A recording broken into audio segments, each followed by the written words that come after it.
आज हम बात करेंगे द एपोकलिप्स इज हियर के चैप्टर नंबर 2 के बारे में। चैप्टर 2 की शुरुआत में हम लोग देखते हैं कि मिनजुन दरवाजा खोल चुका होता है उस आदमी से बात करने के लिए, लेकिन जैसे ही वो बाहर आता है तो उसकी आंख एकदम फटी की फटी रह जाती है, क्योंकि उसके सामने खड़ा इंसान कोई ड्रंक पर्सन तो नहीं था, लेकिन उसकी हालत इतनी ज्यादा खराब थी और उसका पेट में इतना गहरा घाव था, उसके बावजूद भी वो अजीब तरीके से बस मदद मांगे जा रहा था मिनजुन से। ये सब देख के मिनजुन को कुछ समझ में नहीं आता और बहुत ही हड़बड़ी में पूछने लगता है उस आदमी से, हे मिस्टर, आपको क्या हुआ? क्या मैं आपके लिए 119 में कॉल करूं? लेकिन मिनजुन का बात जैसे ही खत्म होता है तो वो आदमी भी पूरी तरीके से ज़ॉम्बी बन जाता है और कूद पड़ता है मिनजुन के ऊपर अटैक करने के लिए। और मिनजुन भी डर के मारे उल्टा लात मार देता है उस आदमी के पेट पे, जिससे कि वो आदमी एकदम बाहर जाके गिरता है। और इसी का फायदा उठा के मिनजुन जल्दी से अपना दरवाजा बंद कर लेता है। लेकिन अब मिनजुन की हालत इतनी ज्यादा खराब हो चुकी थी कि वो अपने पैरों में ठीक से खड़ा भी नहीं रह पा रहा था, उसके पैर कांप रहे थे और साथ ही वो डरते हुए सोच रहा था कि आखिर ये सब हो क्या रहा है, उस आदमी का चेहरा ऐसा क्यों था। और जो दौड़ते हुए जाता अपने कमरे में पुलिस को कॉल करने के लिए, लेकिन उसका फोन काम नहीं कर रहा था और तभी उसके फोन में ढेर सारे इमरजेंसी अलर्ट के नोटिफिकेशन आने लगता है, जहाँ पे लिखा हुआ था कि कोई टेरर अटैक हुआ है जिस वजह से शहर को खाली करने की बात की जा रही थी और बच्चे और बूढ़े इंसानों को पहले निकालने के बारे में बोला जा रहा था। और ये सब वो पढ़ ही रहा था कि लेकिन तभी उससे अपने खिड़की के बाहर से बहुत शोर शराबा सुनाई देता है। देखने के लिए वो जैसे अपना खिड़की खोलता है तो हम देखते हैं बाहर का हालत इतना ज्यादा खराब हो रखा था, कोई इंसान किसी के पीछे भाग रहा है तो कोई किसी को काट रहा है। सिर्फ दौड़ भाग में हम देखते हैं कि जो आदमी अभी मिंजिन को काटने वाला था वो बुट के बाहर जा चुका होता है और किसी और के पीछे भाग रहा है। ये सब देख के मिनजुन जल्दी से अपना खिड़की बंद करता है और उसे अपनी मॉम का याद आता है। वो कहता है, अब तक तो मॉम को आ जाना चाहिए था, पता नहीं वो अब कहाँ होगी। और वो अपने मॉम को कॉल करने लगता है, लेकिन उसका मॉम भी कॉल नहीं उठाती। इस चीज से मिनजुन और भी ज्यादा चिंता में आ जाता है अपने मॉम को लेकर। लेकिन फिर हम देखते हैं कि मिनजुन अपने घर के सारे लाइट्स ऑफ कर देता है और साथ ही अपने रूम का डोर भी बंद कर लेता है और चादर ओढ़ के वहीं पे बैठ के कांप रहा है। लेकिन फिर वो बाहर भी आता है अपने फोन में कुछ चेक करने के लिए, पर जैसे ही वो अपना फोन ऑन करता है तो देखता है कि इंटरनेट कनेक्शन से शुरू करके हर चीज में एरर आ रहा है। ये चीज देख के वो न्यूज लो वॉल्यूम में देख के बैठ जाता है देखने के लिए कि बाहर क्या चल रहा है। और न्यूज में बताया जा रहा था कि पूरे देश भर में से ऐसे हिंसक मामले सामने आ रहे हैं, जिससे कि गवर्नमेंट को ऐसा लग रहा है कि ये कोई टेरर अटैक है। और साथ ही हर हमलावर का पहचान और हमला करने की वजह जांच पड़ताल की जा रही है, लेकिन अब तक कुछ भी श्योरिटी के साथ नहीं बोल सकते।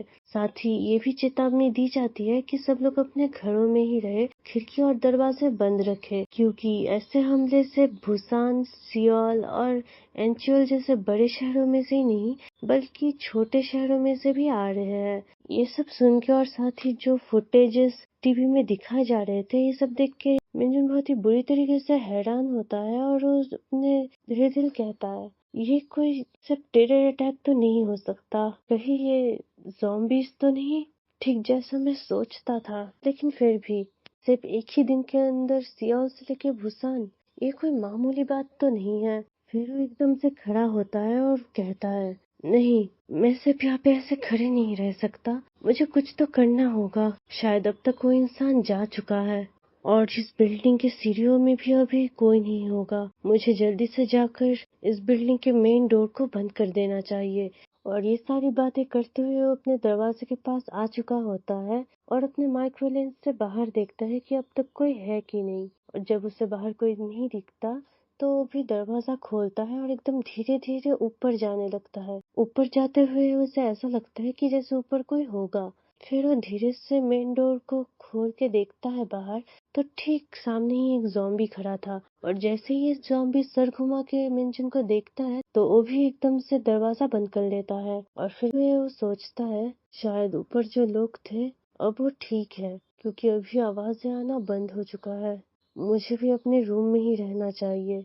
जब तक कि सुबह ना हो जाए और कोई मुझे बचाने के लिए ना आ जाए। फिर वो दोबारा अपने रूम में जाता है और टीवी चला के बैठ जाता है। वो बैठ के न्यूज़ देख ही रहा था कि तभी टीवी का भी पावर कट हो जाता है और टीवी बंद हो जाने की वजह से मिनजुन के पास और कोई चारा नहीं बचता, उसे सोना पड़ता है। पर वो सिर्फ लेटता है और सो नहीं पाता और लेटे हुए वो अपने दिल ही दिल बोलने लगता है, ये कल की ही तो बात है जब मैं खुद को खत्म करने की कोशिश कर रहा था। यहाँ तक कि मैंने ये भी सोचा था कि काश ये दुनिया भी खत्म हो जाए। पर जब अब ये सब कुछ हो रहा है तो मैं डेस्परेटली कोशिश कर रहा हूँ सरवाइव करने की। यहाँ पे कुछ भी अलग नहीं है मेरे अब तक की जिंदगी से। शायद अब तक कुछ भी नहीं बदला, लेकिन जो भी हो रहा हो मेरे लिए अब भी ये दुनिया नर्क ही है। और फिर हम देखते हैं कि सुबह होती है और मिनजुन दोबारा बाहर जाता है चेक करने के लिए। और जैसे मिनजुन दोबारा बाहर झांकता है तो हम देखते हैं कि अभी भी उसके घर के सामने से काफी सारे ज़ॉम्बीज घूम रहे हैं। और मिनजुन झट से दोबारा दरवाजा बंद करता है और कहता है, अभी यहाँ से बाहर जाना खतरे से खाली नहीं होगा। फिर मिनजुन दोबारा अपने रूम में वापस आ जाता है और आके चेक करने लगता है कि उसके पास कितना खाना बचा है और वो कितने दिन तक यहाँ पे रह पाएगा। और वो सब कुछ मिला के हिसाब करता है कि कम से कम 1 महीने के लिए तो वो वहाँ पे रह ही लेगा।